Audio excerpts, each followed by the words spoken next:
guys, it's Sheila from One Pretty Little Box. Today we are going to make some Italian stuffed shells. This is everything you're going to need, which is a pound of ground beef, a box of jumbo shells. You're going to cook them to the directions that it's on there.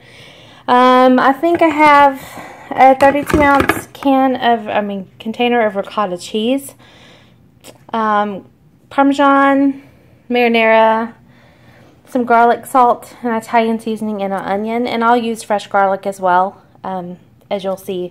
But I don't have it out because it's in the fridge. And some shredded mozzarella that is not out either. That will go on top of it when it is done. Alright guys, so I'll see you in a second and I'll walk you through the steps. Hey guys, as you see, I am browning up some onions and the meat, and I have some water boiling for the pasta. I am going to also drop in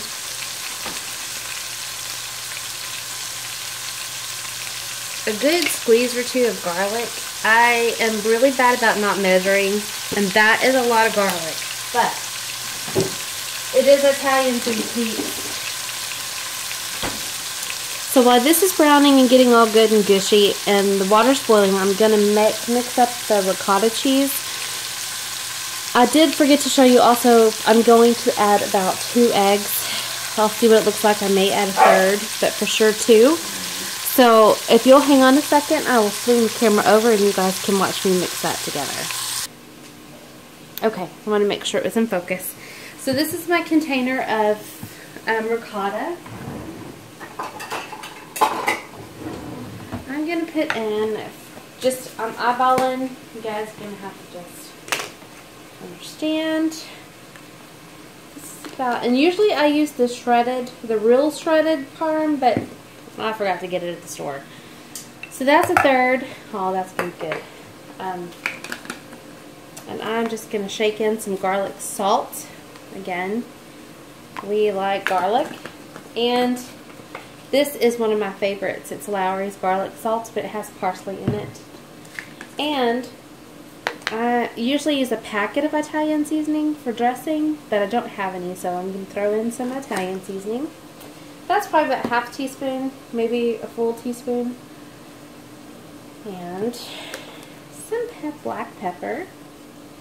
I know some of you guys are not from the South and you're around all over. We like our food well seasoned in this house. I don't like bland food. So if you do, you might go a little lighter on the cheese. No. You might go a little lighter on the pepper and maybe the garlic salt. That is going to be completely at your discretion. And you guys know I'm browning meat. If you would like to make this a vegetarian meal, maybe for Meatless Monday, you could easily just use a marinara sauce. Or even an Alfredo sauce. I bet you that would be tasty. We like our meat around here though. That looks like it's seasoned pretty good.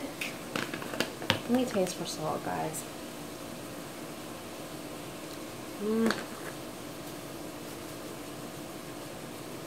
I'm going to add a little bit more, obviously. Now I'm going to go ahead and add some more Italian seasoning because that ricotta cheese, that was a lot, and that kind of took over flavor-wise.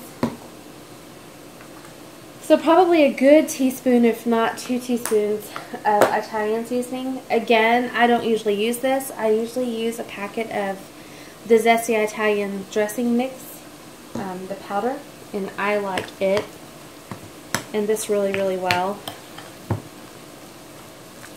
There you go. That smells much closer. And as far as the parm goes, I am probably not going to add any more.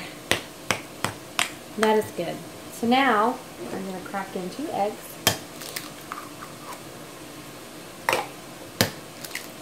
I often wonder what to do with the shells after you crack an egg.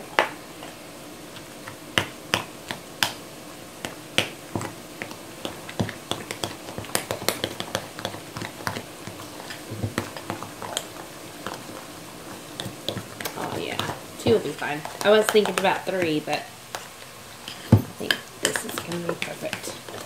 This is a meal I like because I can prep it ahead of time, pop it in my fridge, and then just pop it in the oven when I'm ready.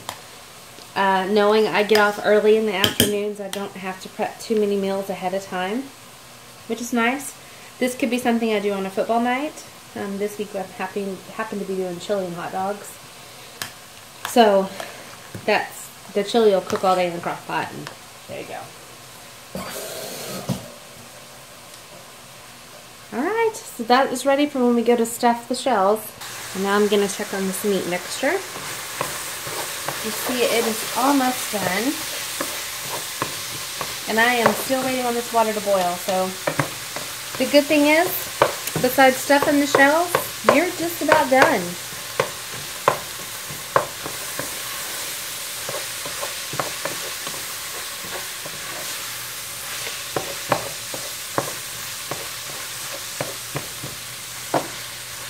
I am going to add some salt. I did not add it to the pasta water. And some pepper to this. So it's salt, pepper, ground beef, onion, and garlic. If I had some mushrooms, I would also throw that in about right now, whether it be fresh or canned. And then I'm going to toss in my marinara and I just let it kind of heat up with the meat. Oh yay, that's about to come down. Good blow.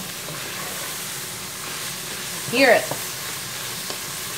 Okay, I'm going to boil and drain this pasta, and then I will be back with you guys to make the rest of it. Hey Shelby, are you watching Mama cook? As always.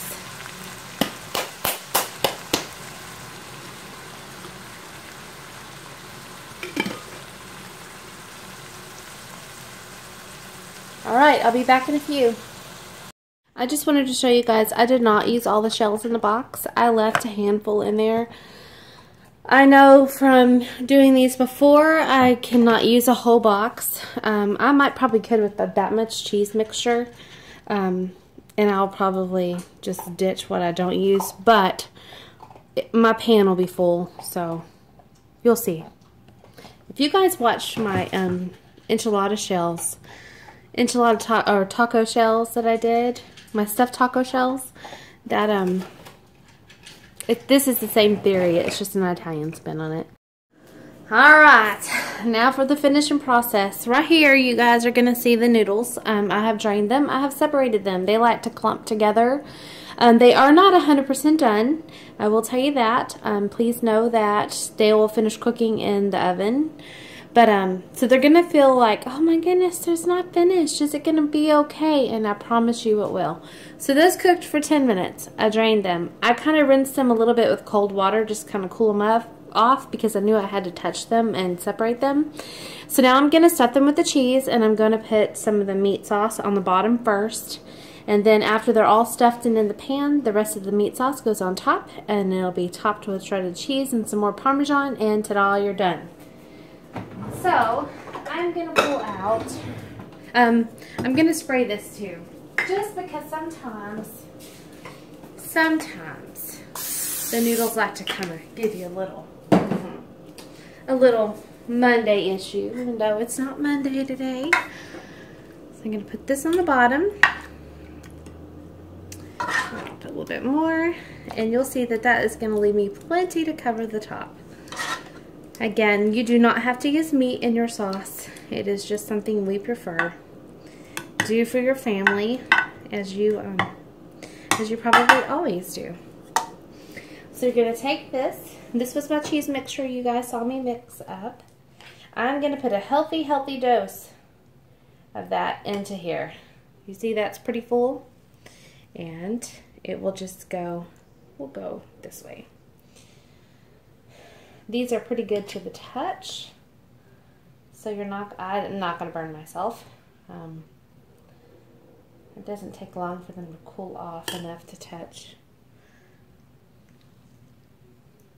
Personally, I would maybe eat 1 or 2 of these with the sauce and cheese on top, with the salad and some great French bread.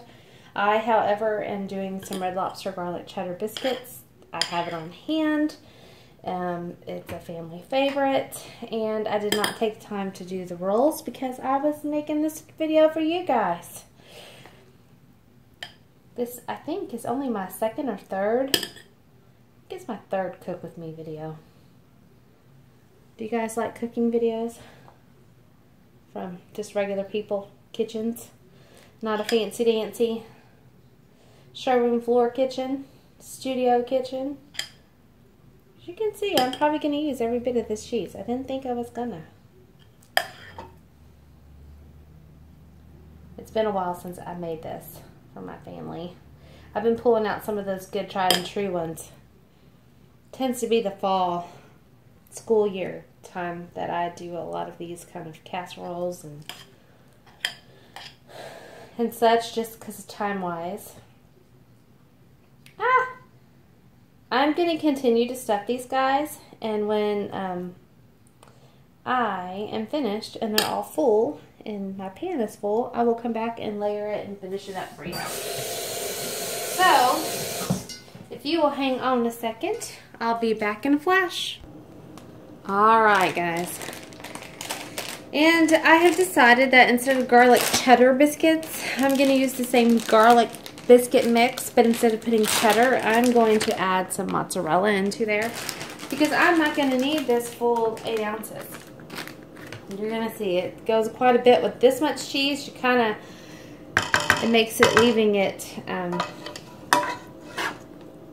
you know, you don't feel so bad about kind of skimping on the top cheese because there's plenty underneath. And so I kind of just scoop this out and dump it. Actually, I usually don't even scoop it. I just dump it. You guys can pardon me for a second. I'm sure my pan is in your way. I was just thinking that's going to be great because I'm fixing to start my dishwasher with all my heavy-duty dishes from prepping dinner. And so that will all be done before dinner time because I'm going to set this in our oven and set it to cook in a little while, and I will not have to even come back to deal with it until it's time to pull it out of the oven, which is nice. You just cover the top just like that. I'm going to sprinkle a little bit of parm underneath the shredded mozzarella.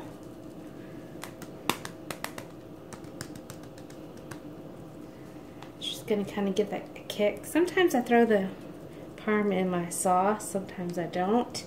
If you did, then I would skip that step. And then I will take half of this out. Gosh, it's probably a good cup. 4 ounces, so I know it says, you know, 8 ounces is a cup, but that's quite a bit of cheese there.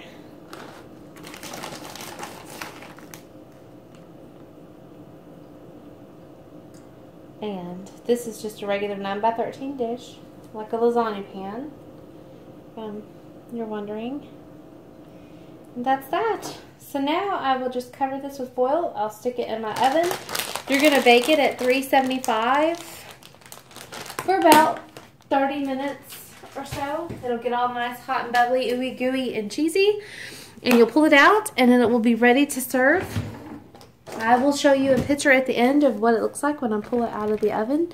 But for now, there you go. That is our Italian stuffed shells for dinner. Thanks for watching, guys. And again, right after this clip, I'm going to show you a picture of what it looks like so that you'll know what to expect. Thanks for watching, and I will see you guys again.